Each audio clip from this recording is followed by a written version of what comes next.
जय श्री राधे। इससे पहले कल हम सबने श्रवण किया कि राजा इंद्रद्युम्न की पत्नी के आग्रह पर महावेदी के द्वार समय से पूर्व ही खोल दिए गए। द्वार खुलते ही सबने श्री जगन्नाथ, बलराम जी और सुभद्रा के आधे अधूरे ऐसे रूप के दर्शन किए। रात्रि में इंद्रद्युम्न के स्वप्न में स्वयं ठाकुर नील माधव आए और उन्होंने बताया कि राजन, हम इसी स्वरूप से विश्व में पूजित होना चाहते हैं, तुम यूं निराश ना हो। रानी के हृदय में आशंका हमारी कृपा से ही प्रेरित थी। ये हमारा करुणामय स्वरूप है जो निस्संदेह विश्व विख्यात होगा। इस स्वरूप की पृष्ठभूमि क्या है, क्या गाथा है, अब हम इस पर प्रकाश डालते हैं।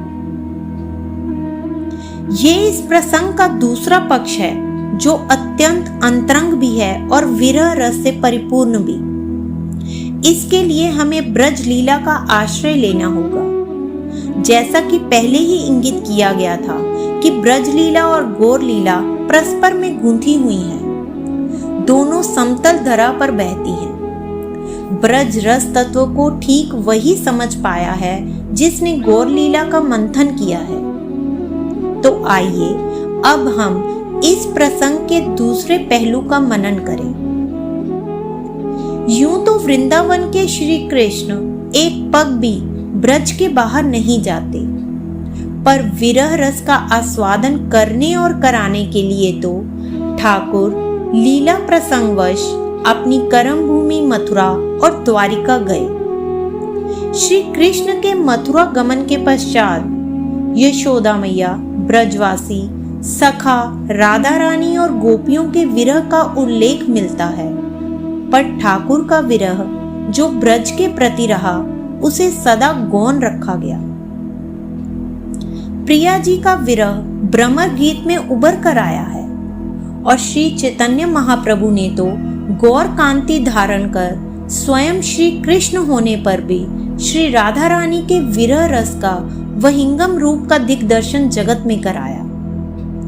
पर श्री कृष्ण का चरित्र ब्रज में या तो माधुर्य युक्त श्रृंगार रस से ओतप्रोत नटनागर, रसिक शेखर दिखाई देता है, और या फिर मथुरा द्वारिका के वीर रस के कृष्ण बंधु कृष्ण के रूप में दृष्टिगोचर होता है।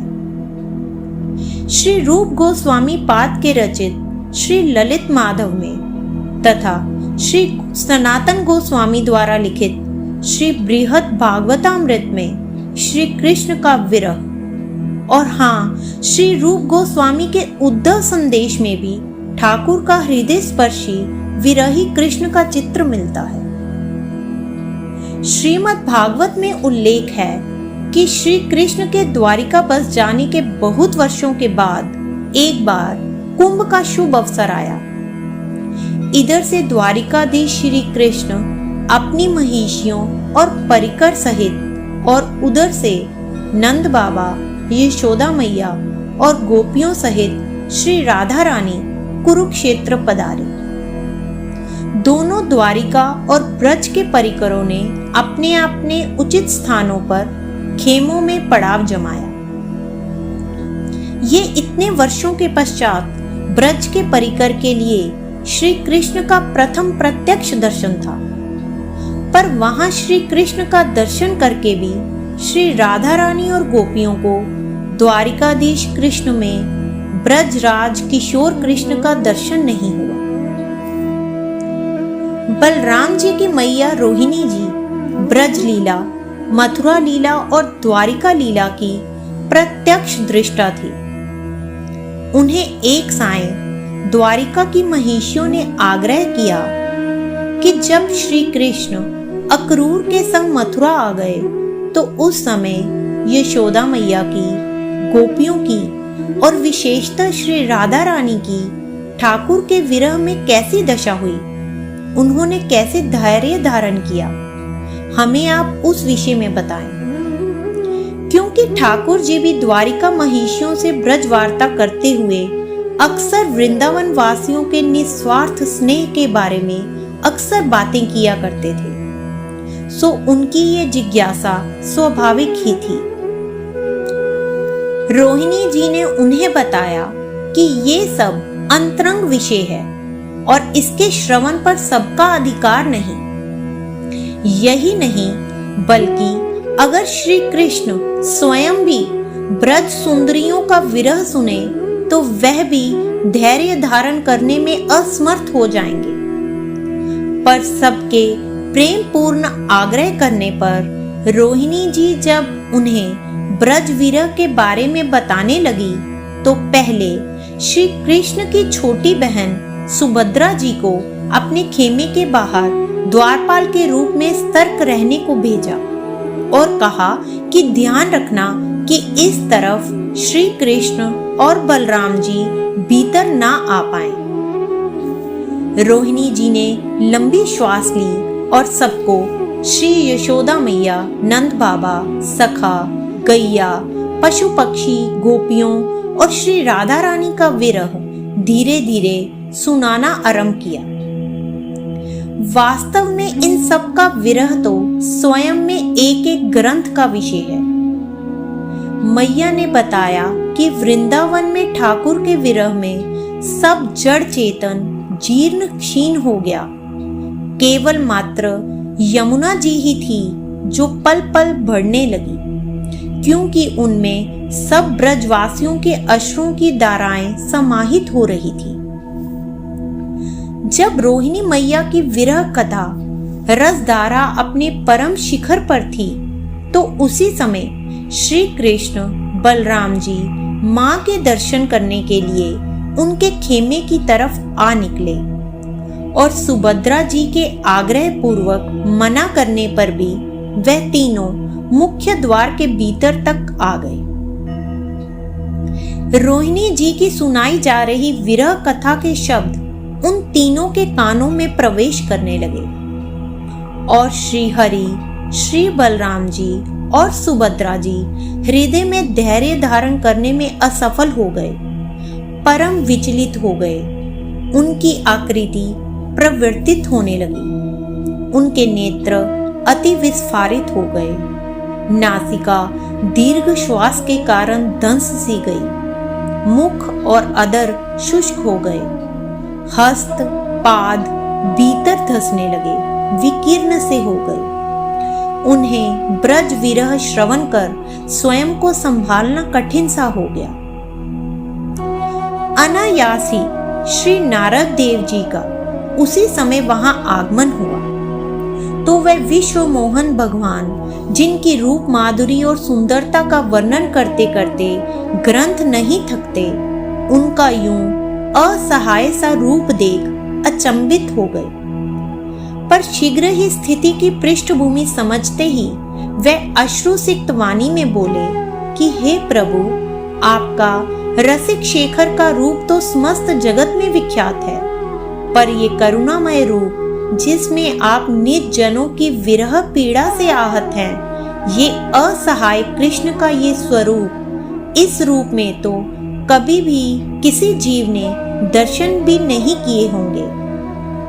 हे करुणा सागर, आप सर्व जगत पर कृपा करें तथा आप अपने इस करुणामय स्वरूप से धरती पर विराजे, ताकि जीव आपके इस स्वरूप का रहस्य समझे एवं आपकी करुणा का चिंतन करे। श्री कृष्ण, बलराम एवं सुभद्रा तीनों मानो जैसे किसी की चोरी पकड़ी गई हो। वे अपने आंसू तो छिपा लेते, पर अपनी आकृति को कैसे क्षण भर में समेट पाते। पर भक्त वत्सल भगवान ने श्री नारद देव जी के जीव कल्याण के इस प्रयास को स्वीकार कर कहा कि हे नारद, हम तीनों और हमारा सुदर्शन इसी करुणामय स्वरूप से श्री जगन्नाथ, बलभद्र और सुभद्रा के नाम से नीलाचल में अनंत युगों तक वास करेंगे। हमारा ये विग्रह विश्व भर में विख्यात होगा। नारद देव जी अति धन्य हुए। रोहिणी जी और द्वारिका की महिषियों के बाहर आते ही सब लीला संवरण सी हो गई। जैसे कुछ हुआ ही ना हो। श्री नारद देव जी की प्रार्थना पर भगवान इसी करुणामय रूप से इस धरती पर अवतरित हुए और यहीं से भूमिका बनी इस स्वरूप की, जो राजा इंद्रद्युम्न को नील माधव ने इंगित किया कि हम इसी रूप से अवतरित होना चाहते थे। इसमें तुम्हारा या तुम्हारी पत्नी का कोई दोष नहीं, जिन्होंने अधीर होकर समय से पूर्व ही महावेदी का द्वार खुलवा दिया। इंद्रद्युम्न ने प्रसन्न होकर उदार मन से जगन्नाथ जी के मंदिर के लिए राजकोष खोल दिया और बहुत दान दिया। श्री जगन्नाथपुरी में वर्ष में एक बार रथ यात्रा महामहोत्सव होता है। उसकी पृष्ठभूमि एवं महिमा का आधार भी ब्रज लीला ही है। तो आइए हम उसका भी दृष्टिकोण समझकर उस लीला का चिंतन मनन करें। कुंभ के समय कुरुक्षेत्र में श्री राधा रानी ने और गोपियों ने जब रथ पर चढ़े श्री द्वारिकाधीश श्री कृष्ण का दर्शन किया तो उन्हें उनमें ब्रिजराज किशोर के दर्शन नहीं हुए। वे कहने लगी कि हे माधव, आप भी वही हो, हम भी वही हैं, पर ना तो आपकी वंशी है और ना ही आपका मोर पंख। और उसमें सबसे प्रमुख बात तो ये है कि ये वृंदावन नहीं है।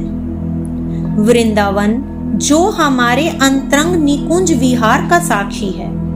इसीलिए इस कुरुक्षेत्र की भूमि पर आप में हमारा ब्रज भाव उदित नहीं हो रहा। तो श्री राधा रानी मन ही मन व्याकुल हो ठाकुर के रथ को अपने भाव की रज्जू से खींचने लगी, मानो उन्हें अपनी विहार स्थली श्री वृंदावन धाम ही ले जाना चाहती हूँ। और ठाकुर भी अपने विरह रस में पगे अपनी कर्म श्रृंखलाओं से बंधे हुए खींचता हुआ स्वीकार करने लगे, क्योंकि हृदय से तो वे स्वयं भी वृंदावन ही जाना चाहते थे। श्री जगन्नाथपुरी धाम में वर्ष में एक बार रथ यात्रा की प्रथा है।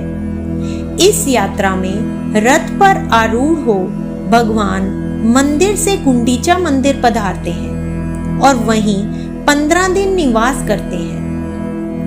नीलाचल क्षेत्र प्रतिनिधित्व करता है श्री द्वारिकापुरी का और गुंडीचा वन प्रतिनिधित्व करता है वृंदावन का।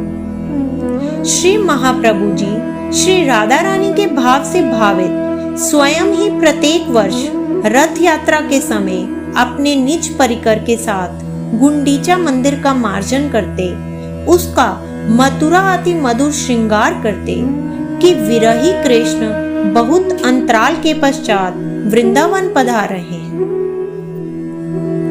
विरही कृष्ण का एक अंतराल के पश्चात वृंदावन पधारना ही रथ यात्रा का अंतरंग कारण है। जो भक्त द्वारिकाधीश विरही कृष्ण को उनके रथ को अपनी भाव रज्जू से खींच कर मंदिर से गुंडीचा वन की ओर ले जाते हैं, वे भगवान के निजी कार्य में उनके सहायक होते हैं। प्रभु ब्रज विरह में अत्यंत भाव युक्त हो अश्रुपूरित नेत्रों से वृंदावन के पथ को निहार तो रहे हैं, पर इतने असहाय हैं कि स्वयं चल भी नहीं पा रहे।